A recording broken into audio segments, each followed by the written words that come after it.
Welcome to Comics on a Pyre, a channel to have a meaningful conversation over movies, life, books, and shows, and maybe just a spot to spend time BSing over comics. If you like your entertainment with a bit of substance, then you, my vagabond friend, have come to the right tavern. Tether your horse by the post and come right on in and warm yourself by the fire. Tap that subscribe button, and for the next few minutes, my fellow George Carlin reprobate, lend me your ear.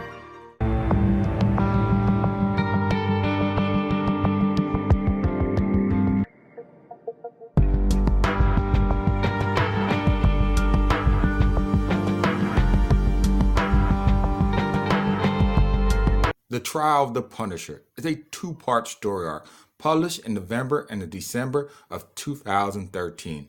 And let me tell you, this story arc is smart, sophisticated, and a thinking man's chess game when it comes to Frank Castle. It reminded me of the 1995 movie Seven, with a splash of the Netflix Daredevil second season. Particularly the episode where Punisher, aka Frank Castle, was put on trial for the murders that he has committed. The irony there is that Frank was represented by Nelson and Murdoch Attorney at Law. That's right, the law firm where Daredevil, aka Matt Murdock, practices. Imagine that, a blind superhero that dresses up as a devil, who beats up bad guys while running from New York City's rooftop to rooftop, defending another vigilante, trying to convince the jurors that the Punisher is insane to save his life. Talk about hypocrisy. You can't write better TV drama. The Netflix Daredevil episode clearly took inspiration from this comic, because it aired 3 years after this story arc was published. But after reading and watching both, I can say the comic did it with more style, as Frank has a double motive in this issue for what he does. But as they say in the streets, I can show you better than I can tell you. So here we go with the opening scenes from the comic titled Trial of the Punisher. New York City, the city that never sleeps, is divided up into 5 distinct boroughs: the Bronx, Queens, Brooklyn, Staten Island, and lastly but not least, Manhattan, which is known colloquially to the inhabitants as just the city. It is the urban core of the New York metropolitan area and is the most densely populated of all the 5 boroughs. In saying this, therefore, it is not of any surprise to find out that Manhattan has 22 police precincts designated to it, just within its borders. The closest to my present location is Precinct 10. Not that I am particular of which police headquarters that I walk into, mind you. Any would suit me just fine. All the city's cases feed into central booking anyway. It's just that the duffel bag that I am carrying weighs a little over $170. So I'll go with what's closest. Like they say, when caught in the middle of a storm at sea, any port will do. Monday morning, July 17th, the front entrance lobby is not yet overcrowded with the city's drunks, hookers, murderers, and other degenerates. The boys in blues are just milling about, looking for their second cup of hot joe, which makes it easy for me to walk right up to the front central booking desk, with a huge, unmarked duffel bag thrown over my shoulder, with no one the wiser. Security, it seems, is lax. I could carry a bomb in this for all they knew. I'm so close to the front desk officer, I could smell his Old Spice aftershave. By the looks of him, he's probably riding out his last few years on the force behind his counter, marking an end to what I seem to feel like an overstellar career, waiting to collect his pension. When he bothers to look up, I tell him I want to make a statement, and he seems not impressed, and not to recognize me from the wanted poster pinned just right behind him. What can I say? New York's finest. No wonder his superiors have parked him here.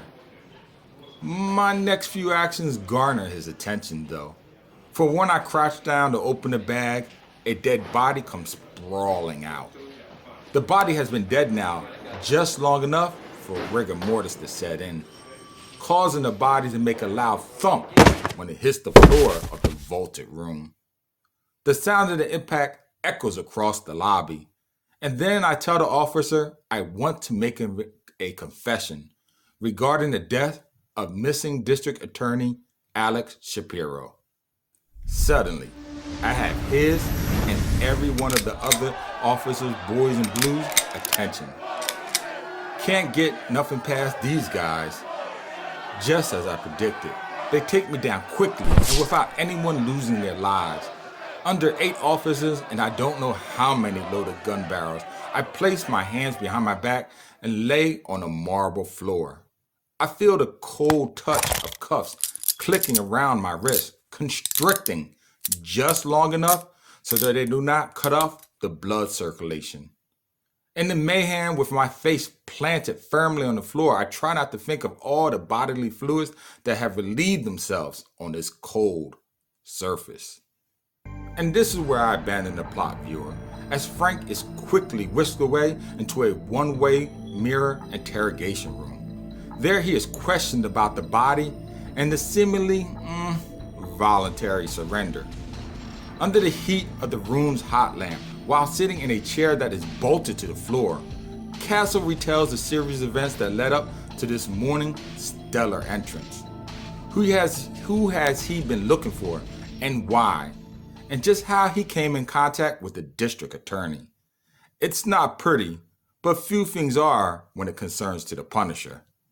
What happens next is a court trial like no other in the city's history, as defending attorney Lisa Santos tries to save Frank from himself and avoid the electric chair in the process by getting him bumped down to a lesser charge, one of not guilty by reason of insanity. Doesn't seem too hard. What kind of sane man would dress up with a skull on his chest and chase down bad guys, killing them to show them that killing is wrong? This segues into a game of cat and mouse as Frank makes deals and bargains to stretch out the days of his trial. But why prolong the inevitable, I hear you asking me? Well, to find that out, you know what to do. Go digging in those long boxes to find these 2 issues so you may find out the information for yourself. In the meanwhile though, if you like this video, wander on over to my Comic Influence YouTube channel, Comics on the Pyre, to watch other videos like this one. While there, don't forget to like, subscribe, and hit that bell icon so you may be notified when the next video drops. But till then though, as always, in the interim, keep reading, my friends.